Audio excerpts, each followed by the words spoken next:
The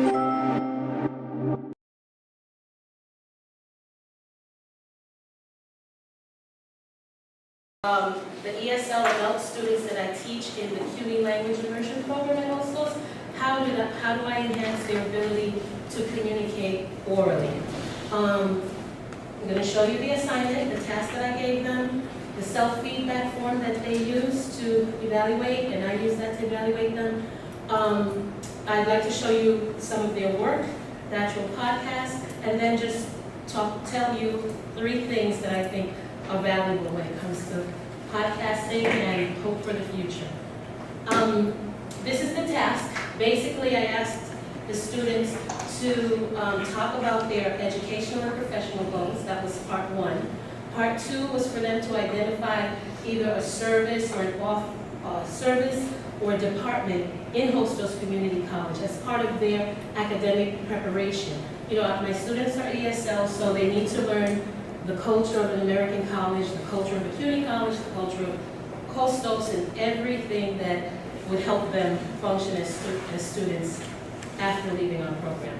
So part 2 of the presentation aimed to do that. Part 2 of the assignment aimed to do that. This outlines features of the evaluation form that the students look at.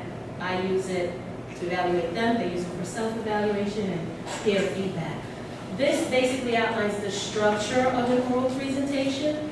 The grabber, something to capture the attention. Preview, just an outline of what you're going to talk about. Main points, the meat of the presentation. Transitions, movement from one point to the next. I have here conclusion and summary, and the distinction I make with that is that after your question and answer session, you want your audience to remember what you came there to present about. If you end the question and answer session, then they will remember most likely what happened or what was said during the Q&A.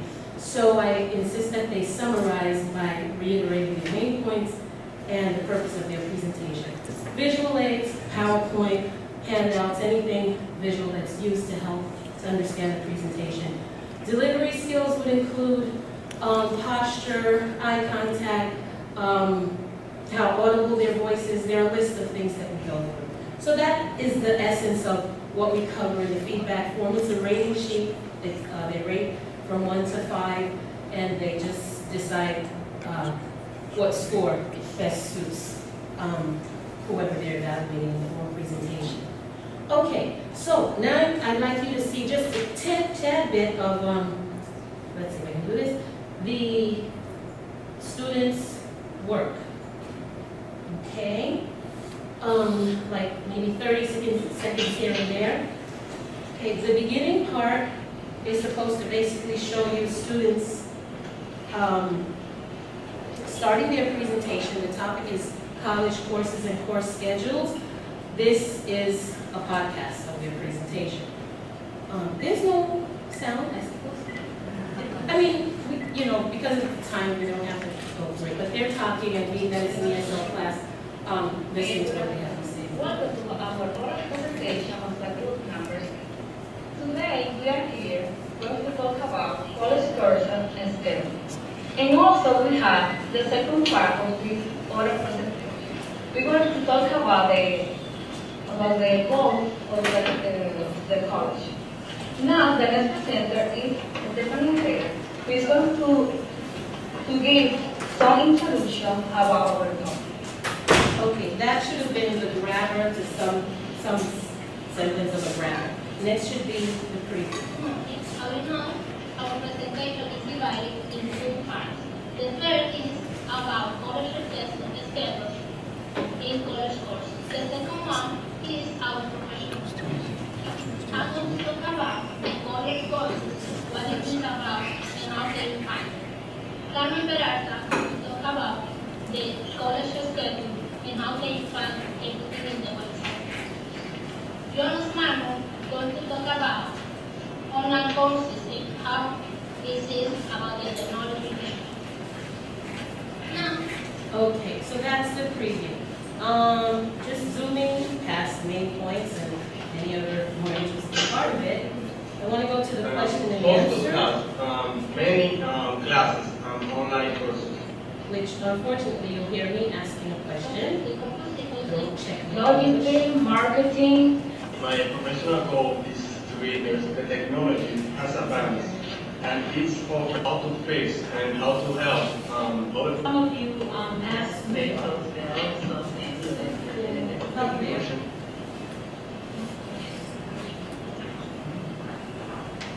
So now it's time for question and answer. If you have any question Or comments or comment about about our topic. all topics that we're talking. Everything was very clear with the visuals, they also send you the step by step. For me, everything was clear. Any more questions? I remember earlier on in the semester when we were talking about careers, some of you asked me, how do you know which colleges are best for certain majors? And today, Jonas just said that City College is the best college for his major. So I just want to know from the other students in the group, has this presentation helped you to decide on some of the colleges that would be most appropriate for your major? Yes. Yes, in my case, the Lima College is the better college for my career, I think. Okay, I went to a seminary and they told me that here they don't fit specifically social work and I can do this here and later move to Lima College that is the best college for this career. Okay, so that's pretty much the end of that Q&A session. You probably heard my student talk about seminary and seminar, okay? But that is something that once she sees the podcast, she can identify herself. About The last part is a summary how can you of the presentation. topics and you are alone by yourself. You can do about I'm going to show you just in the middle of it. online courses that is and you think about the technology that you can from your home or library, you can take your classes, you don't have to go to college. But it's more responsibility because you are alone by yourself. You know that you have to do the work that you are doing with people, you know that you have to do it. And in the second part, we talk about our professional goals. You know that I want to be a social worker, Carmen want to be a management, and Jonas want to be a computer assistant. Well, that's all. The boss, Okay, so that's, again, just parts, just some clips from their oral presentation. I usually evaluate live when they're presenting. I fill out the form live. And then there's usually a group of students who also evaluate live. Actually, one or two groups, you just rotate. But the reason I podcast is because I want the group presenting to be able to go back and see themselves and evaluate themselves and evaluate their group. So that has been kind of the goal and the purpose of the podcast in my class. Let's see.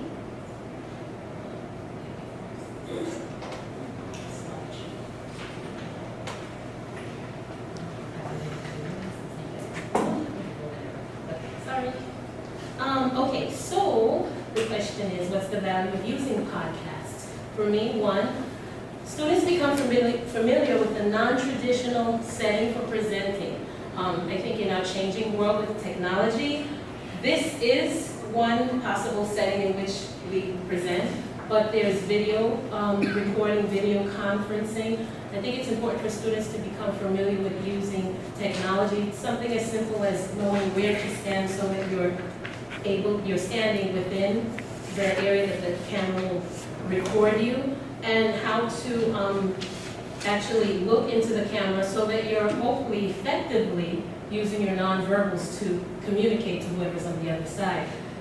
It seems minor, but I think it's major in many situations. So that's one. Two, podcasting provides opportunities for self-observations. It freezes the presentations and students get to actually look at themselves. Working together, they also get to look at each other and give each other peer feedback. So that's the value I found, one of the many values. For the future, at Hostos Community College, there's a pilot program taking place now using Integrity. Okay, I know that we're using Integrity. You have to speak to one of the technical people to ask what it is. But basically, what they're able to do with this, or what they're piloting, is put Integrity on Blackboard. You know, it's one of the menu bubbles, and you just go there, the student would go there, click on it, and then they would be able to record whatever they need to record, as opposed to going to the smart room, as my students did in my presentation, and setting it up and doing a presentation in a classroom. I think this is valuable as an ESL teacher, because the students will be able to use this to focus on their oral skills, grammar. They would be able, I think, with the right exercises, be able to produce the language, identify the errors, and hopefully correct what their mistakes were by focusing on one thing at a time, you know, as opposed to just speaking this holistic thing. So I see that it can be used for that. There's a potential for autonomous learning. They can take this out of the classroom and continue using it, using this technology even after they leave my class, even after they leave the CLIP program, because they still will be in CUNY, at least at Hostos. It provides multiple opportunities to target various aspects of oral communication skills for ESL students. That kind of jumped the gun and said already. That's something for the future that I'm looking forward to, and that use of Integrity is a little different from what I showed you today, but I just see it as kind of an expansion, or just the next step in the use of this technology. Thank you for your time, and I think all the questions are at the end, unless I have another minute. Oh, my email address and telephone number, in case you want handouts, or I know some people are doing oral presentations and things like that. So that's the contact. Thank you.